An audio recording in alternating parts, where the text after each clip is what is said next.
Hi everyone, thank you so much for joining me. This is Kathy and I am super excited to be a part of the Save the Crafty YouTuber video hop that is hosted by Justine Hovey. I will have a link to her channel in the description below. And I'd like to take a moment to say thank you to Justine and all of our wonderful sponsors who have made this hop possible. There are prizes to be won, and I'll talk about that a little bit later in the video. But to get started on the card that I'm creating today, I'll be using the Fired Up stamp set from Pink and Main, who is one of our sponsors. I started out by stamping two of the dragons onto a piece of Cougar Super Smooth cardstock using My Favorite Things Extreme Black Hybrid ink. Both the cardstock and the ink are Copic safe, and I'll be coloring with my Copic markers today. I did stamp the images twice just to make sure that I got a nice crisp image. And I started out with my darkest color, which is BG49. Then I remembered that I needed to remind myself of the highlight that I wanted to keep around his little nose. So I brought in BG11 and just drew circles around his little nostrils. Then I finished adding in my shadows with the BG49, and as I did the shading around the left side of his face, you'll notice that I didn't take the darkest color all the way to the stamped line. I left a little bit of white space in between so that when I colored his wings and his body, there would be some separation between his head and his body. Once I had all of my shadows in with the BG49, I brought in BG13 and extended those shadows out just a little bit. One thing I made sure to do was to keep that BG11 highlight around his nostrils. So as I come in with my midtones, I color around that BG11. While I'm doing that, I'd like to take a moment and talk a little bit about this video hop. The Save the Crafty YouTuber video hop is a celebration of card making video tutorials created by a group of talented crafters of all different styles. We're coming together to give our viewers a chance to discover other amazing card makers and help reach monetization goals. All you have to do is watch, like the video, consider subscribing, and click the link in the video description below to hop to the next video. Don't forget to comment because we have tons of prizes to give away. Please indicate if you are located in the US or international so that prizes can be awarded appropriately. You don't have to comment on all the videos to win a prize, but the more comments you do leave, the better chance you have of winning. After I was done with the BG13, I brought in the BG45. I extended the shadows out a little bit more, pretty much filling in the rest of the image. I do leave a little bit of white space along the back of his tail just so that when I come in with my lightest color, there will be a little bit of a highlight there. I know on his face, once I fill in that white space with the BG11, it's very stark, but I come back in with the BG45, and once I add a second layer of that over his face, it darkens up the BG11, yet I'm still able to maintain that highlight on his face. As I previously mentioned, the link for the next video in the hop is in the description below. In addition to that, I'll also have a link to Justine's blog where a full list of all the participants can be located. And I will also be sure to link all of the products that I used as well as all of the Copic markers that I used. After I was done with coloring in his body, I started to work on his horns and his tummy. For his tummy, I started out with my darkest color and added the shadows in at the top of his belly, and then there's a tiny little spot right under his chin. I pretty much colored that spot in with my darkest color. For his horns, I concentrated the darkest color at the bottom of his horns so that I could blend the other two colors up and have the top of his horns be lighter. For his belly, I concentrated the darker colors at the top of his belly so it would be lighter at the bottom. Once I was done coloring the dragon, I set that aside and I stamped a balloon and a party hat on Cougar Super Smooth cardstock with My Favorite Things Extreme Black Hybrid ink. I colored in the balloon with Y19 and Y08, and I concentrated the darker color to be on the right hand side of the balloon because the stamp itself already has that highlight drawn in for me. For the party hat, I did Y19 on the very outer edges and blended that out a little bit with the Y08. And then I brought in Y06 just to have a nice highlight right in the front of the party hat. Decided that I had too much of a highlight, so I brought the Y08 back in to make that highlighted area just a tiny bit smaller.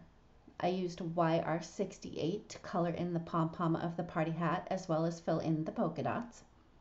Once I was done with that, I set those aside and I started to work on my background. I have a piece of Cougar Super Smooth cardstock that is cut to 4 by 5 1/4. I arranged a bunch of the smaller stamps from the stamp set onto an acrylic block and just started to randomly stamp them along my panel. I left quite a bit of space between the stamps on the acrylic block because I wanted to be able to come in with the balloon string and add that to the balloon and then fill in the rest of the space with the candle. The next step was to create a bunch of masks so that I could mask those images and do ink blending on top of them.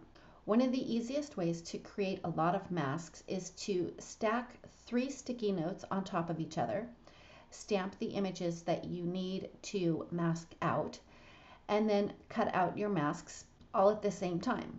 Obviously, it's only the top mask that is going to have the stamped outline, but it doesn't really matter as long as you keep them stacked up nicely. You'll be able to tell what the images are. When cutting out your masks, you do want to make sure that you cut very close to the stamped line. That'll ensure that you won't have any blank space around the images after you do your ink blending and then remove the masks. Another trick is to turn your paper more than your scissors and you'll get cleaner cut lines around the edges of your masks. Next, I used my Zig two-way glue pen and added a little bit of that to the back of all of my masks and set those aside to dry. When the two-way Zig glue pen dries, it does become repositionable. You do want to make sure that you give it a fair amount of time to dry before you place it on top of your stamped images, just to make sure that when you remove the masks that it doesn't pull up and tear your cardstock. Next, I covered all of the stamped images with those masks and started doing some ink blending. For the ink blending, I used Zesty Orange ink from My Favorite Things on the top and pineapple ink also from My Favorite Things along the bottom. To do the blending, I used a makeup blending brush and just did a gradient from the top to the bottom. I did do the ink blending twice to make sure that the colors were nice and vibrant and also to get a nice seamless blend between the orange and the yellow. After I was done with the ink blending, I removed all of the masks, set that panel aside, and stamped my sentiment. I had a piece of teal cardstock that I treated with my anti-static powder tool.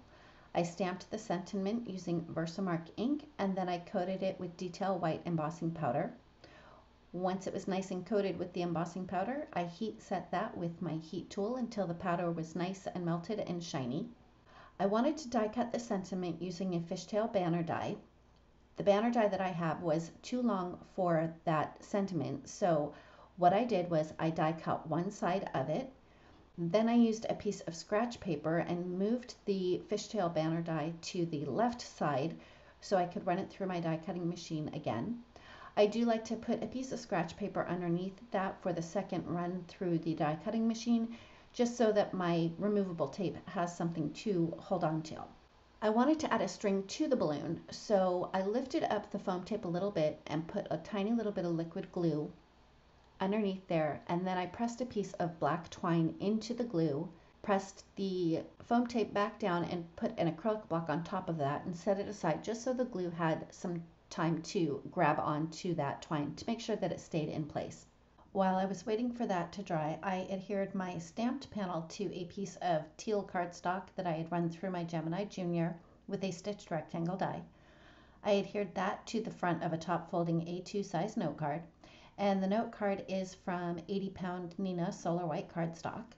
I had run a piece of white cardstock through my Gemini Junior with the double stitched polygon dies from Honeybee Stamps and adhered that to a teal polygon, and I just used the white polygon as a guide and used my paper trimmer to cut down the teal cardstock. I had put some foam tape on the back of my little dragon as well, so I adhered him to the polygon.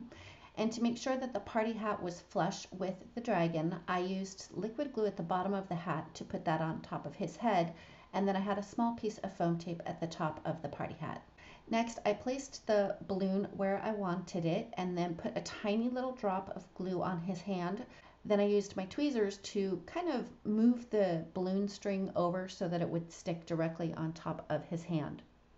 I used liquid glue to adhere the polygon to the front of my card, and then I put the sentiment in place, which is also popped up on foam tape. I decided that I wanted to add a few sequins, so I used my Tombow liquid mono multi-glue to put those in place. And to finish it up, I added a little bit of sparkle to the balloon and the party hat with my Wink of Stella glitter pen. And that's it. That finishes up my card for today. Thank you so much for joining me. If you like this video, please give it a thumbs up. If you've not yet subscribed, I'd love it if you would.